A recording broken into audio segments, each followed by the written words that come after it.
मग त्याचा मेवणा त्याला म्हणाला, अहो दाजी यात विचार काय करायचा होता, विचार करीता वाया जायचा, त्याच्यापेक्षा तुम्ही प्रात्यक्षिकच करून बघा. मग दुसऱ्या दिवशी तो माणूस त्या म्हशीच्या येण्याची वाटच पाहत होता आणि मग म्हशींचा कळप सुटला. मग त्याला ती म्हैस दिसली. ती म्हैस अशी त्वरेतच येत होती.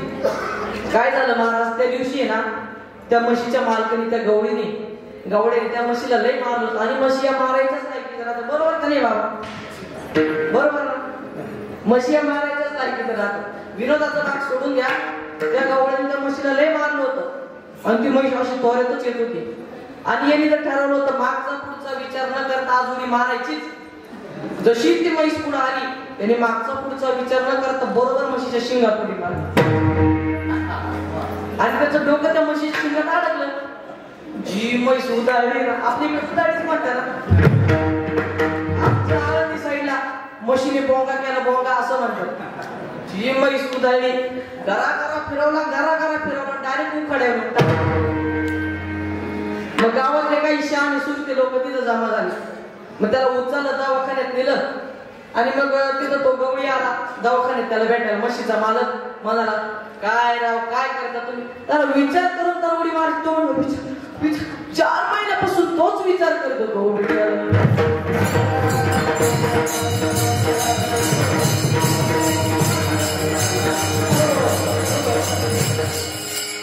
आता मला सांगा बाबा, असा निरंतर विचार काय कामाचा, ज्या विचारापासून कुठलाच लाभ नाही, कुठलाच फायदा नाही, उलट आपलंच नुकसान, उलट आपलंच वाट होईल, असा विचार काय कामाचा.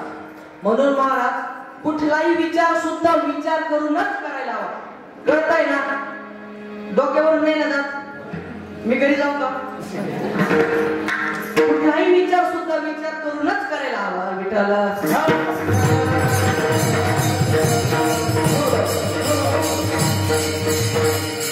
लक्ष देऊन ऐका, तुम्हाला समजेल अशा भाषेत सांगतो आपण विचार कसा करायला हवा. तुम्हाला सर्वांना नाथबाबा माहितीये का? संत एकनाथ महाराज नाथबाबांना शांती ब्रह्म मानतात आणि ब्राह्मण असून त्यांना भेदभाव जातीभेद शिवतही नव्हता. नाथबाबा संत होते हे सर्वांना माहितीये, पण नाथबाबा फक्त संतच नव्हते, नाथबाबा संतही होते, शांतही होते आणि श्रीमंतही होते. आता मी तुम्हाला नाथबाबा श्रीमंत किती होते ते सांगतो. रोज नाथबाबांच्या घरी पुरणपोळीचा स्वयंपाक असायचा आणि आपल्याला आपल्या बाळाला सणासुदीच्या दिवशी पुरणपोळी करायची जेवण येतं ना. असं नाथबाबांच्या घरी रोज पुरणपोळीचं जेवण असायचं आणि कोणी जर नाथबाबांच्या घरी अन्न मागायला आलं तर नाथबाबा कधीही त्याला निर्मुखी पाठवत नव्हते. रोज पुरणपोळीच्या पंक्तीच्या पंक्ती नाथबाबांच्या घरी उठायचे. इतके श्रीमंत नाथबाबा होते आणि शांत कसे होते तर ऐका. नाथबाबांचं नित्य नेम होता की रोज सकाळी लवकर उठायचं आणि गोदावरीत स्नानासाठी जायचं. मग काही उत्तर वाट्यावरील लोकांनी एक सापळा घातलाय, म्हणजे एक प्लॅन केला. आता ती टवळी सगळ्याच गावांमध्ये राहते, आमच्या गावात आहे म्हणून सांगतो बरं का. दुसऱ्याची निंदा करणारे, एखाद्याबद्दल चावणारे अशी मंडळी राहते. मग त्या लोकांनी काय केलं तर एका यवनाला पैसे दिले आणि त्याला सांगितलं की बाबा तू असं काहीतरी काम कर जेणेकरून नाथबाबा चिडतील, नाथबाबांना राग येईल, तू असं काहीतरी काम कर. पण महाराज नाथबाबा गोदावरी तीरी स्नान करण्यासाठी गेले होते आणि मग तो यवनाथ त्या गोदावरीच्या तीरावरती येऊन बसला आणि जसे नाथबाबा स्नान करून आले तो यवन नाथबाबांच्या अंगावरती पान करून थुंकला. पण तरी सुद्धा नाथबाबा त्याला शब्दानेही काही बोलले नाही. उलट्या नाथबाबांनी त्याला वंदन केलं आणि पुन्हा स्नानासाठी निघून गेले. पुन्हा नाथबाबा स्नान करून आले आणि पुन्हा तो यवन नाथबाबाच्या अंगावरती थुंकला. पण महाराज तरी सुद्धा नाथबाबा त्याला यवनाला शब्दानेही काही बोलले नाही. असं एकदा नाही, दोनदा नाही, तीनदा नाही, तर किती वेळेस 108 वेळेस घडलं. आणि मग महाराज त्या यवनाला त्याची लाज वाटायला लागली आणि त्याला थुकताही येत नव्हतं. मग तो नाथबाबांना म्हणायला लागला, मैं पापी हूं, मुझे माफ कर दो. नाथबाबा त्याला म्हणाले, अहो तुम्ही कसले पापी, तुम्ही पापी नाही आहात. अहो उलट तुमच्यामुळेच तर मला 108 वेळेस गोदावरी स्नान करण्याचं पुण्य मिळालं. चला तुम्ही माझ्या घरी चला, मी तुम्हाला मध आणि पाणी देतो. चुना आणि काठ खाऊन तुमचं तोंड भाजलं असेल, चला तुम्ही माझ्या घरी चला, मी तुम्हाला मध आणि पाणी देतो. महाराज तो यवन नुसताच नाथबाबांच्या घरी नाही गेला तर नाथबाबांचा एक निस्सीम शिष्य झाला. म्हणून म्हणतात यवन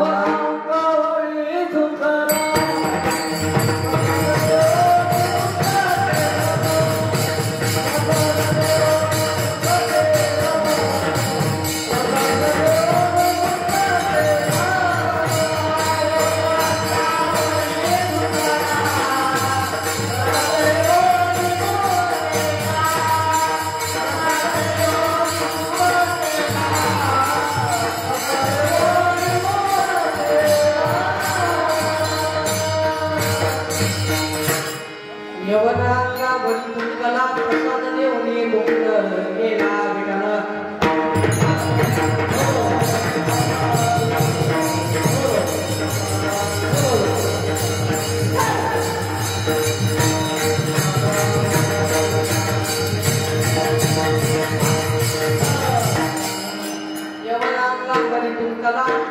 प्रसाद देऊनी मुक्त केला. महाराज एकदा काय झालं, एक माणूस नागबाबांकडे हात बघण्यासाठी गेला. खरं तर तो नागबाबांकडे हात बघण्यासाठी गेला होता, पण तिथे गेल्यानंतर त्यांनी नागबाबांनाच प्रश्न विचारायला सुरुवात केली. गाव नागबाबा, तुम्ही एवढं सगळं सहन करून शांत कसे राहू शकता? तुम्ही इतके शांत कसे राहता? नागबाबा त्याला म्हणाले, या प्रश्नाचं उत्तर आपण नंतर पाहू. काय या प्रश्नाचं आपण उत्तर नंतर पाहू. त्यांनी त्याचा हात बघितला आणि सांगितलं की तू आजपासून 8व्या दिवशी मारणार विठ्ठल.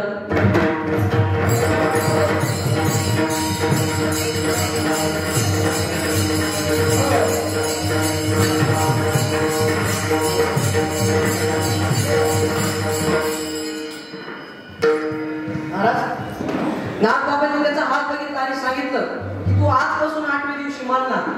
महाराज तो प्रश्न विचारणार भांबावला ना, तो तसाच चटकन उठला निघून गेला. मग महाराज पहिला दिवस गेला, दुसरा, तिसरा, चौथा, पाचवा, सहावा, सातवा.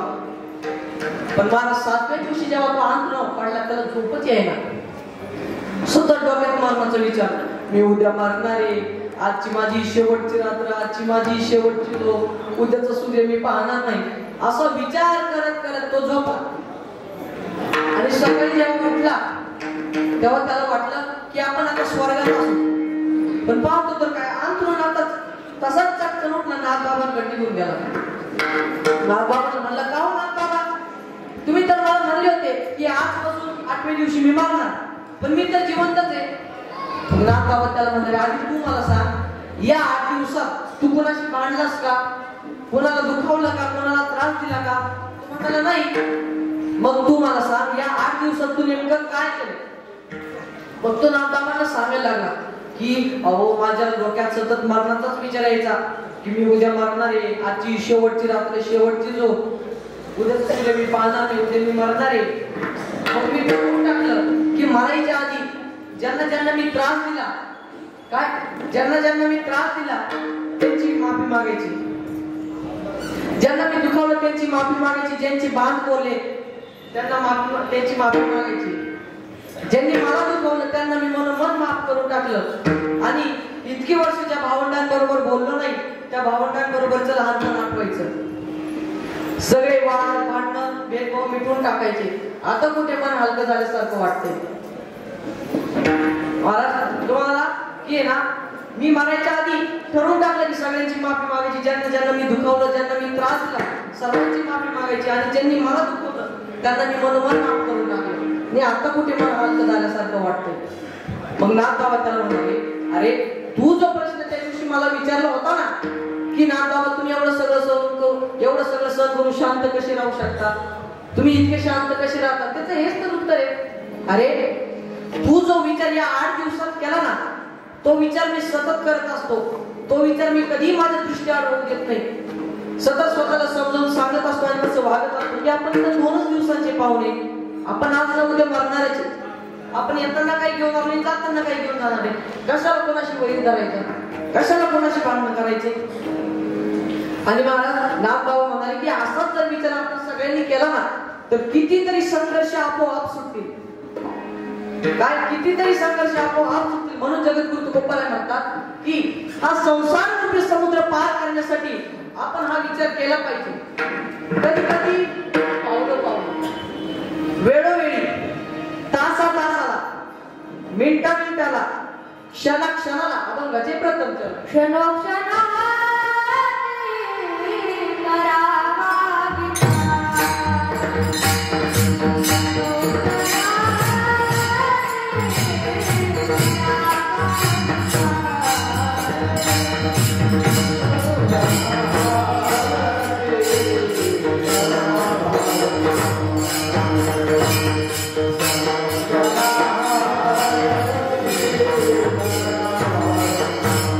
Thank you.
क्षणोक्षणी हाची करावा विचार तरावया पार भवन सिंधू नाशिवंत देह जाणार सकळ शेखा पुकाळ सावधान विटाळ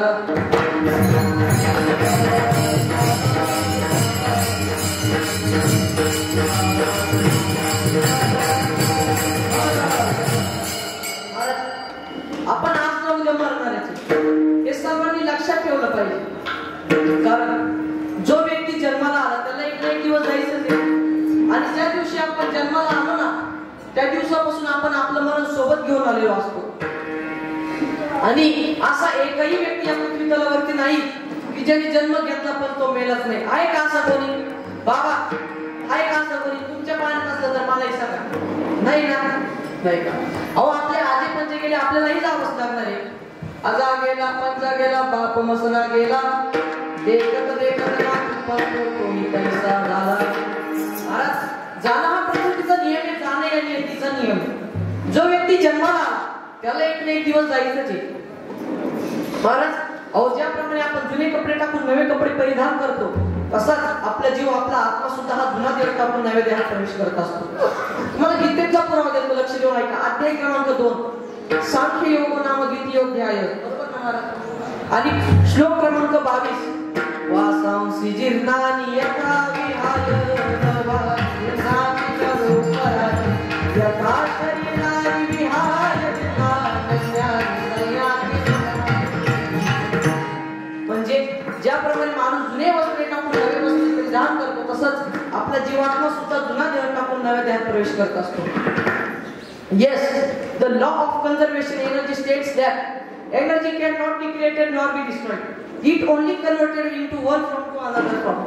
ते असं सांगतात की energy cannot be created nor be destroyed. It only converted into one form to the another form. म्हणजे आपला जो काही आत्मा आहे, आपली जी काही ऊर्जा आहे ती नाही आपण तयार करू शकतो नाही आणि नाही आपण संपवू शकतो. ती फक्त एका देहातून दुसऱ्या देहात प्रवेश करत असते. आता तुम्हाला व्यवहारातलं उदाहरण देतो. आता मला सांगा आपला मोबाईल जर खराब झाला आपण काय करतो? नवीन मोबाईल घेतो आणि पण त्याच्यात सिम मात्र कोणतं टाकतो? जुनाच टाकतो. तसंच आपला आत्मा सुद्धा हा जुना देह टाकून नव्या देहात प्रवेश करत असतो.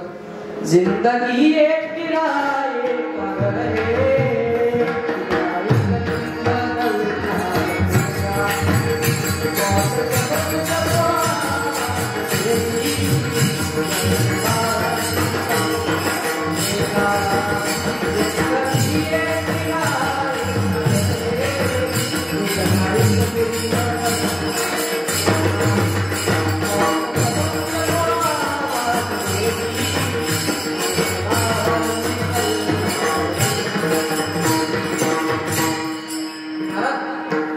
आपल्याला एक ना एक दिवस हे जग सोडून जायचंच आहे. आपण एक ना एक दिवस मरणार आहे. महाराज आत्मा हा अमर आहे. मरत असतं ते फक्त शरीर. आपला आत्मा हा कधीही मरत नसतो. मला पुन्हा गीतेतला पुरावा देतो. अध्याय क्रमांक 2 आणि श्लोक क्रमांक 23 नैनम चिंतन्ति शस्त्राणि नैनम दहति पावकः न चेदं क्लेदयन्त्यापो न शोषयति पावकः. म्हणजे आपल्या आत्म्याला नाही विष्णू जाळू शकतो, नाही पाणी भिजवू शकतो आणि नाही वारा वाळू शकतो. हा आत्मा अमर आहे.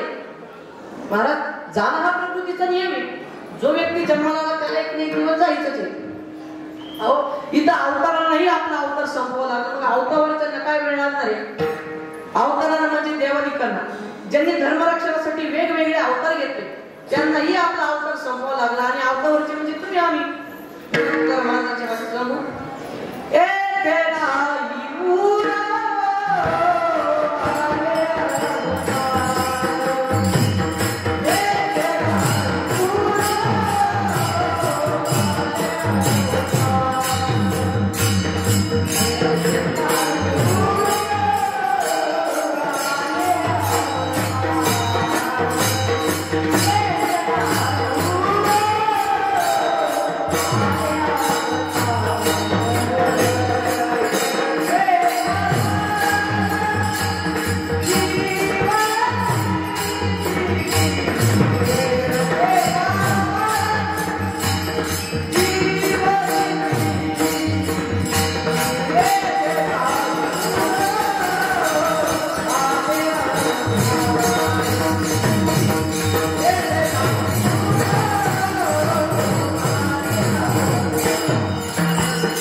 हे नाही गुरु आले अवतार एरते पामर जीव किती विठ्ठल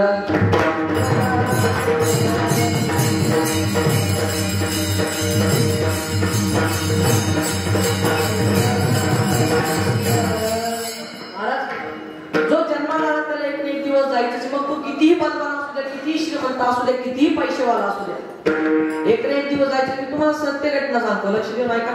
तुम्हाला सर्वांना मायकल जॅक्सन माहितीये का. मायकल जॅक्सन माहितीये का. ज्यांना माहितीये त्यांनी पण ऐका ज्यांना नाही माहिती त्यांनी पण ऐका. मायकल जॅक्सन नावाचा एक कलाकार होता. त्याला 150 वर्ष जगायचं होतं आणि म्हणून त्याने 12 डॉक्टरांची टीम स्वतःच्या सेवेसाठी ठेवली होती. 15 डॉक्टर त्यांनी खास योगा करून घेण्यासाठी ठेवले होते. त्याला जे जेवण दिलं जायचं ना ते पहिले लॅब मध्ये तपासायचे आणि मग त्याला खायला द्यायचे. त्याला ऑक्सिजन कमी पडू नये म्हणून ऑक्सिजन बेडची सुद्धा व्यवस्था त्याने केली होती. का तर त्याला 150 वर्ष जगायचं होतं. पण महाराज त्याचं दुर्दैव बघा 12 डॉक्टरांची टीम स्वतःच्या सेवेत असूनही 15 डॉक्टर योगा करून घेणारे असूनही ऑक्सिजन बेडची व्यवस्था असूनही अशा सर्व काही सोयी सुविधा असूनही त्याला वयाच्या 50व्या वर्षी मारावं लागलं. मग तुम्ही आम्ही कोण आहे महाराज. एकदा देवाच्या मनात आलं मग तिथं जाणं हे निश्चित. मग आपण मंदिरात बसलेला असू दे किंवा घरात बसलेला असू दे महाराज हम सब उन कठपुतलियों की तरह है. काय हम सब उन कठपुतलियों की तरह है जिनकी डोर ऊपर वाले की उंगलियों से बंधी है. यहाँ से कब कौन और कैसे उठा लिया जाएगा यह कोई नहीं जानता. विठ्ठल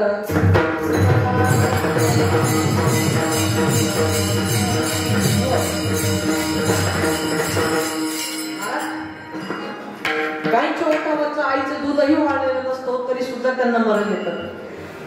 या उलट काहींना वाटतं की याला नेलं तर बरं होईल पण तरी सुद्धा त्याला लवकर मरण येतं. काही लोक निरोगी असतात आनंदात जगत असतात पण तरी सुद्धा त्यांना लवकर मरण येतं.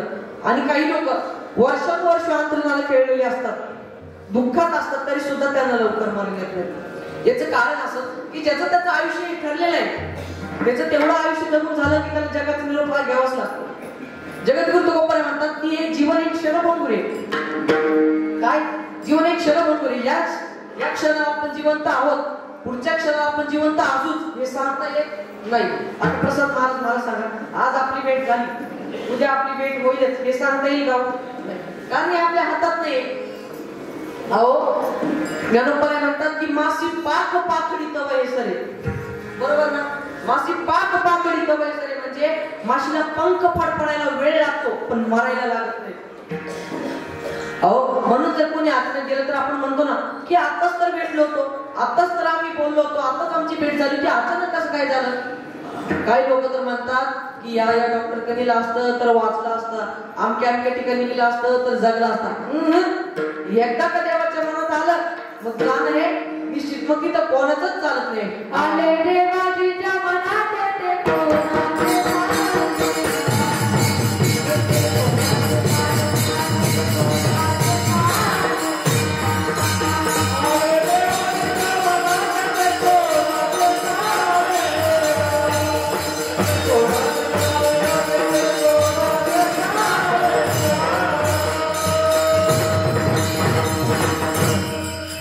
आले देवाच्या मना तेथे कोणाचे झाले ना विठ्ठल.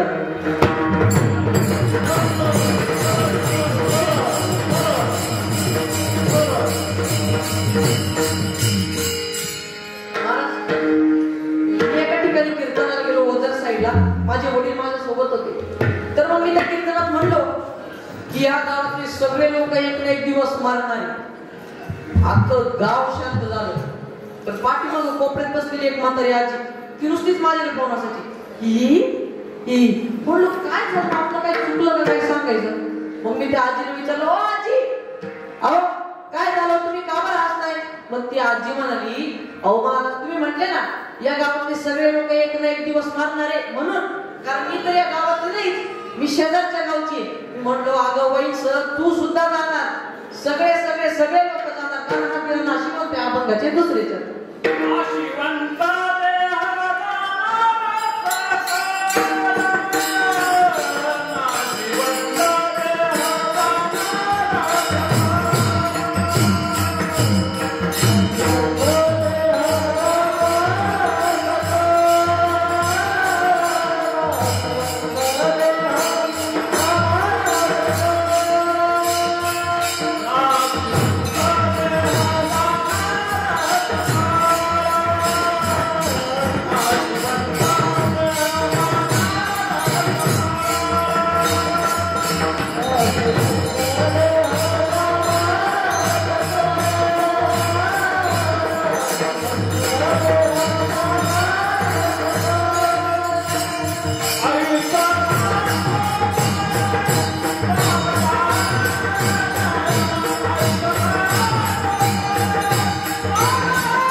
जन्माला येऊन केलं काय? जेव्हा आपला अंत्यकाळ जवळ येईल त्यावेळेस आपल्याला प्रश्न पडेल की आपण जन्माला येऊन केलं काय? म्हणून जगद्गुरु तुकोबाराय म्हणतात की वेळीच सावध. आपण येताना नाही काही घेऊन आलो आणि जाताना काही घेऊन जाणार नाही. मग मला सांगा, स्वतःच्या स्वार्थासाठी धडपडणं, दुसऱ्याचा मान करणं, संपत्ती प्रतिष्ठा मिळवण्यासाठी खालच्या तारात जाणं, स्वतःच्या स्वार्थासाठी दुसऱ्याच्या वाटेला आलेलं ओरबाडून घेणं, इतका उन्मत्तपणा कशासाठी? महाराज, अहो जगविजेता सिकंदर म्हणून त्याने प्रचंड संपत्ती कमावली होती, पण जेव्हा तो मेला त्याचे दोन्ही हात रिकामेच होते. काय? जेव्हा तो मेला तेव्हा त्याचे दोन्ही हात रिकामेच होते. अहो जगद्गुरु तुकोबाराय लंकेच्या संपत्तीचं वर्णन करून शेवटी सांगतात, का म्हणे ज्याची संपदा एवढी सांगते कवडी. महाराज असं म्हणतात की रावणाचं राज्य हे 14 चौकडीचं होतं. काय? रावणाचं राज्य हे 14 चौकडीचं होतं, पण तेही लयाला गेलं. 14 चौकडीचे म्हणजे त्रेतायुग, द्वापरयुग, सत्ययुग आणि कलियुग अशा 4 युगांची मिळून एक चौकडी बनते. अशा 14 चौकड्या होईपर्यंत टिकणारं राज्य हे रावणाचं होतं, पण तेही लयाला गेलं. तुकोबाराय सांगतात, 14 चौकडीचा लंकापती त्याची कोण झाली गती. महाराज 14 चौकडीच्या राज्यावर राज्य करणारा ही मुलीला मिळाला, मग 14 वर्ष राज्य करणाऱ्याची काय गती होणार आहे? महाराज तुम्हाला सांगू का, आपण किती पैसा कमावला, किती संपत्ती कमावली, किती जमीन कमावली, हे आपल्यासोबत आपण गेल्यानंतर येत नाही. आपण गेल्यानंतर आपल्यासोबत काय येतं तर आपण केलेलं भगवंताचं नामस्मरण, भगवंताची भक्ती, दान धर्म, चांगलं पुण्य कर्म हे आपल्यासोबत येत असतं. मग मला सांगा, भगवंताचं नामस्मरण घ्यायचं त्यांचं, कारण आपल्या सुरुवातीचे 15-20 वर्ष बालपणात शिक्षणातच जातात. पुढचे 25-30 वर्ष लग्न, मुलं बाळ, संसार, पैसा, नोकरी याच्यातच जातात, आणि शेवटचे 15-20 वर्ष तर म्हातारपणात आतून जातात. मग मला सांगा, भगवंताचं घ्यायचं कधी? कारण म्हातारपणात इंद्रिय नीट काम करत नाही. पुस्तक एखादा ग्रंथ वाचायचं म्हणलं तर डोळ्यात नीट बघता येत नाही. भगवंताचं नामस्मरण ऐकायला जावं, कीर्तन ऐकायला जावं तर कानाने नीट ऐकता येत नाही, आणि भगवंताचं नामस्मरण घ्यायला जावं तर तोंडाने बोलता येत नाही. म्हणून जगद्गुरु तुकोबाराय म्हणतात की वेळीच सावध व्हा, परमार्थाला लागा, आणि परमार्थाला लागा पण कसं लागा? तातडीने. अभंगाचे 3रे चरण.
आयुष्य का तो काळ सावधान. बसलेली मंडळी जरा भगवंताचं नामस्मरण सुरू झालं, विठ्ठल विठ्ठल भजन सुरू झालं, हाताने टाळी वाजवायची, मुखाने भगवंताचं नामस्मरण करायचं. त्या गायनाच्या फक्त एवढंच काम आहे, त्यांनी प्रमाण आणि चरण उचलायचे. बाकी सगळं काम तुमचं आहे. तुम्ही हाताने टाळी वाजवली पाहिजे, मुखाने भगवंताचं नामस्मरण केलं पाहिजे. तुम्ही म्हणशाल काय हे वर्ष श्राद्धाचं कीर्तन, कारण अहो आपण जेवढं आधी तर भगवंताचं नामस्मरण करू, जेवढं भगवंताची भक्ती करू, तेवढं पुण्य बाबांपर्यंत पोहोचणार आहे. तुम्ही म्हणशाल इथं वर्ष श्राद्धाचं कीर्तन, इथं कशाचं पुण्य? अहो जिथं कीर्तनाची जागा तिथे पांडुरंग उभा. काय? जिथे कीर्तनाची जागा तिथे पांडुरंग उभा. म्हणून विठ्ठल विठ्ठल भजन सुरू झालं, हाताने टाळी मुखाने भगवंताचं नामस्मरण करत चला. दुमली पंढरी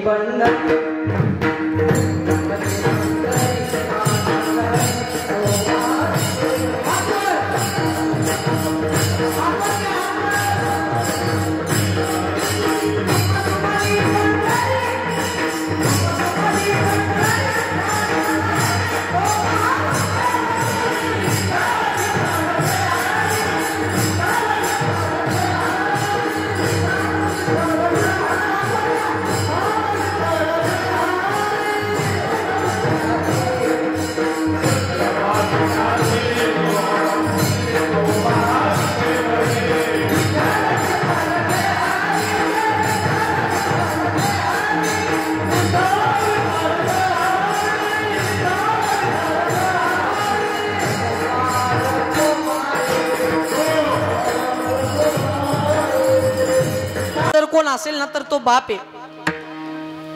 महाराज सचिन तेंडुलकरने विराट कोहलीने स्टंप पासून ते त्या स्टंप पर्यंत वक्राच्या सचिन तेंडुलकरने विराट कोहलीने स्टंप पासून ते त्या स्टंप पर्यंत 100 धावा केल्या तर आपण लगेच टाळ्या वाजवतो, आनंद व्यक्त करतो. पण उन्हाळ्यात 47 डिग्री तापमानात अंगातून घामाच्या धारा चालू असताना या बांधापासून ते त्या बांधापर्यंत वक्राच्या हजारो धावा आपल्या बापाच्या झालेल्या असते, हे आपल्या कधीच लक्षात येत नाही. महाराज आज सिनेमातले हिरोचे 6 पॅक पाहून आपण त्याला आपला आयडियल मानतो, पण शेतात ढोरासारखा राबराब राबणारा बाप, कष्ट करणारा, ज्यांनी संपूर्ण आयुष्य शेतात कष्टात काढलं, त्याला मात्र आपली पोरं आयडियल मारत नाही. फार मोठी शोकांतिका आहे. महाराज काय असतो तो बाप?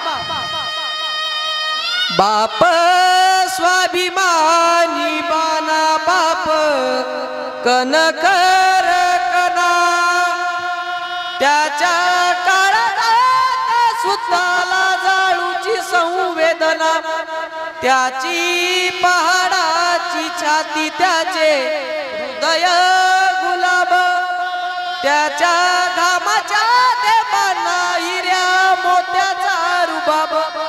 बाप तलवार ढाल, बाप पेटती मशाल, बाप जागत म्हणून घर झोपते खुशाल. बाप घराचा तो पायाई कळस त्यावरी, जेव्हा खचतो ना पाया तेव्हा कोसळते घर. महाराज बाप जीवनात कधी खचत नसतो, कधी हार मानत नसतो, कधीही रडत नसतो. पण महाराज बाप जर जीवनात कधी खचत असेल, जर कधी रडत असेल, जर कधी हार मानत असेल ना, तर तो फक्त आणि फक्त त्याची लेक सासरी जाताना. बाप साठवतो अश्रू फक्त एका क्षणासाठी, जन्मभराचे रडतो लेक जाताना सासरी, लेक जाताना सासरी. महाराज बाप ढसाढसा रडतो, महाराज ढसाढसा रडतो. त्याच्या काळजाचा तुकडा दुसऱ्याच्या हातात देताना बाप ढसाढसा रडतो. त्या मुलीचाही बापावर खूप प्रेम असतं आणि ती मुलगी विदा होत असताना बापाच्या गळ्यात घालून रडते.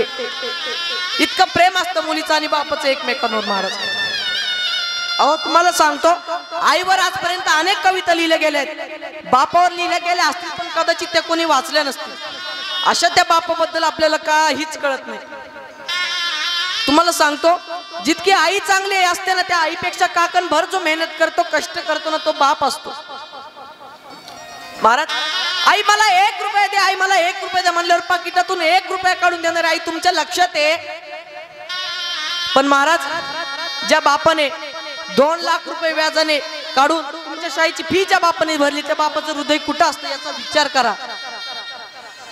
पाकिटातून 1 रुपया काढून देणारी आई जर भले माणसं तुझ्या लक्षात आहे, तर तुझी पात्रता नसताना सुद्धा, तुझी लायकी नसताना सुद्धा 2-2 लाख रुपये व्याजाने काढून तुझ्या शाळेची फी ज्या बापाने भरली, त्या बापाचं हृदय कुठं असतं याचा विचार करा. म्हणजे बाप या शब्दाची व्याख्या तुमच्या लक्षात येईल. काय असतो तो बाप?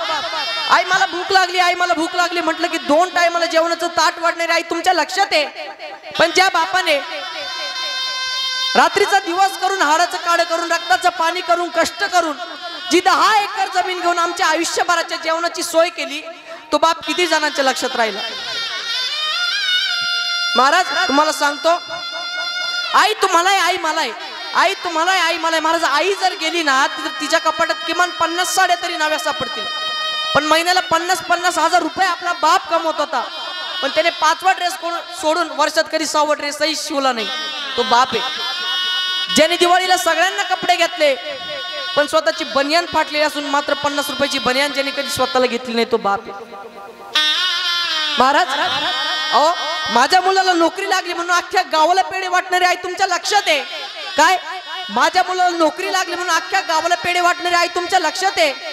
पण ज्या बापाला असं वाटतो की माझ्या मुलाला नोकरी लागलीच पाहिजे, काय माझ्या मुलाला नोकरी लागलीच पाहिजे, याच्याकरता 25-25 लाखाची बॅग हातात घेऊन संस्था चालकाच्या पाया पडणारा फक्त बापच होता. मग बापाने कधी हा विचार नाही केला, याला जर तिकडे नोकरी लागली आणि आज जिल्ह्याबाहेर राहून राहायला लागलं तर माझं म्हातारपण कसं जाणार? आणि एवढं असून सुद्धा आज 20-25 वर्षाचा मुलगा सहज बोलून जातो की माझ्या बापाला जीवनात काहीच कमावता नाही आलं. मुलगी तसंच बोलते, पण तरी सुद्धा बाप त्याकडे दुर्लक्ष करतो. का दुर्लक्ष करतो? कारण उरा मंदी माया त्याच्या काळ्या मेघावानी, दाखविना कधी कुणा डोळ्यातल पाणी. जिजू जिजू संसाराचा गाडा हाकला, वटावरी हासू जरी कनावा कला. गडीभर तू थांब जरा, ऐक त्याची दापर, लई अवघड हाय गड्या उमगाया बापर, उमगाया बापर, उमगाया बापर, उमगाया बापर. महाराज हो, ज्या दिवशी आपल्या जीवनातला बाप जातो ना, त्यावेळेस आपल्याला बापाचं महत्व कळतं, किंमत कळते. महाराज ज्यावेळेस बाप जातो ना, त्यावेळेस आपल्या आईच्या बांगड्यांचा कप्पा रिकामा होतो. आरशावर टिकल्या सापडत नाहीत, फुलं उरतात ती फक्त निर्माल्यापुरती. काय फुलं उरतात ती फक्त निर्माल्यापुरती. आईच्या साडीचे रंग निमुळते होतात. महाराज वडील जातात तेव्हा वडील जात नाही, तर आपल्या आईचं पत्नी पण घेऊन जात असतात. महाराज मी नेहमी सांगत असतो की 2 गोष्टी करत असताना नेहमी भीत जा. 1 संसार करत असताना बापाला, आणि 2 परमार्थ करत असताना बापाला. ज्या दिवशी आपल्या जीवनातला बाप जातो ना, त्यावेळेस समजून जायचं की आपल्या जीवनातला आधार वड कायमचा गेला. आणि ज्या दिवशी आपल्या जीवनातली आई जाते, त्यावेळी समजून जायचं की आपल्या जीवनातली कायम प्रेमाची सावली, मायेची सावली कायमची आहे. हो, या महाराष्ट्राचे आराध्य दैवत माझे छत्रपती शिवाजी महाराज 1674 ला या महाराष्ट्राचे राजे झाले. सर्व किल्ले राजांच्या ताब्यात होते. 32 मन सोन्याच्या सिंहासनावर राजे विराजमान असताना, सोन्याचं मुकुट डोक्यावर विराजमान असताना राजे रडायला लागले. आऊसाहेबांनी राजांना बघितलं आणि आऊसाहेब राजांजवळ गेले आणि म्हणाल्या, राजे अहो काय झालं तुम्हाला, तुम्ही का रडताय? अहो तुम्ही या स्वराज्याचे राजे आहात, या महाराष्ट्राचे राजे आहात, सर्व किल्ले तुमच्या ताब्यात आहे. 32 मन सोन्याच्या सिंहासनावर तुम्ही विराजमान असताना, सोन्याचं मुकुट डोक्यावर असताना तुम्ही रडताय का? तुम्हाला सिंहासन आवडलं नाही का? आवडलं आऊसाहेब. मुकुट आवडलं नाही का? आवडलं आऊसाहेब. मग रडतोय का माझा राजा, रडतोय का? मग महाराज राजाने दिलेलं उत्तर विचार करण्यासारखं, लक्ष देऊन ऐका. राजाने सांगितलं, आऊसाहेब मला मान्य आहे, मला माहिती आहे की मी या स्वराज्याचा राजा आहे, सगळे किल्ले माझ्या ताब्यात आहे, 32 मन सोन्याच्या सिंहासनावर मी विराजमान आहे, सोन्याचं मुकुट माझ्या डोक्यावर आहे. पण या मी राजा झालो बघायला, हा सगळा आनंद बघायला तुमच्या कपाळावरचं कुंकू जिवंत नाही हो, आज तुमच्या कपाळावरचं कुंकू हवं होतं. महाराज अहो जो या महाराष्ट्राचा मालक झाला, या महाराष्ट्राचा राजा झाला, त्यालाही असं वाटत होतं की मालकत्व बघायला माझा बाप असायला हवा. मग तुम्हाला आणि मला का वाटू नाही? आपण तर छोटी माणसं आहे. अशा त्या बापाबद्दल आपल्याला काहीच कळत नाही. आपण त्या बापाकडे दुर्लक्ष करतो. म्हणून तर म्हणतात ना, बाप नसतो कुणाच्या ध्यानी मनी, बाप माझा वेदनांचा धनी, आई मायेचा सागर सत्य आहे कहाणी, पण दुर्लक्षित बापाच्या या व्यथा तरी जाणी. बाप नसतो कुणाच्या ध्यानी मनी, बाप माझा वेदनांचा धनी, आई तव्यावरची भाकरी, बाप तव्यावरचा कणिता, भाकरी करपू नये म्हणून चटके खाई माझा पिता. वेदना किती जरी झाल्या तो कुणाला सांगत नाही, फक्त गरजा परिवाराच्या तो पूर्ण करत राही. दुःख लपवून हसतो वरवरुनी, बाप माझा वेदनांचा धनी, आई म्हणजे घराची भिंत, बाप आहे घराचा पाय, त्याच्या अंगावरती भार कुटुंब संसाराचा. पत्नीला घरीची साडी, नवे कपडे मुलांना आणून, बाप माझा गावभर फिरतो, फाटलेली बनियान घालून, तुटकी चप्पल केसाला नाही पडली, बाप माझा वेदनांचा धनी, आई मायेचा सागर, बाप सागराचा किनारा, शब्दरूपी लाटांचा त्या किनाऱ्यालाच मारा. लेकाच्या भविष्यासाठी तो दिन रात बडबडतो, लेकीच्या लग्नामध्ये बाप हमसून रडतो. लेक त्याची लाडाची चांदणी, बाप माझा वेदनांचा धनी, बाप गेल्यावर कळेल कुंकवाचे बोल, मुलांना कळून येईल काय होता बापाचा रोल.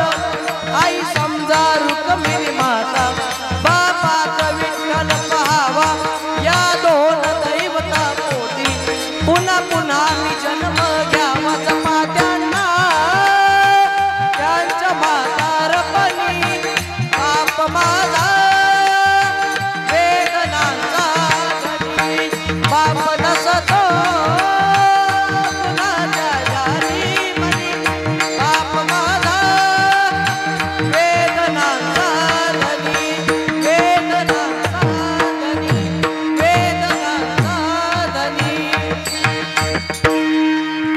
आपले सगळे तीर्थ आपल्या आई वडिलांच्या चरणाजवळ.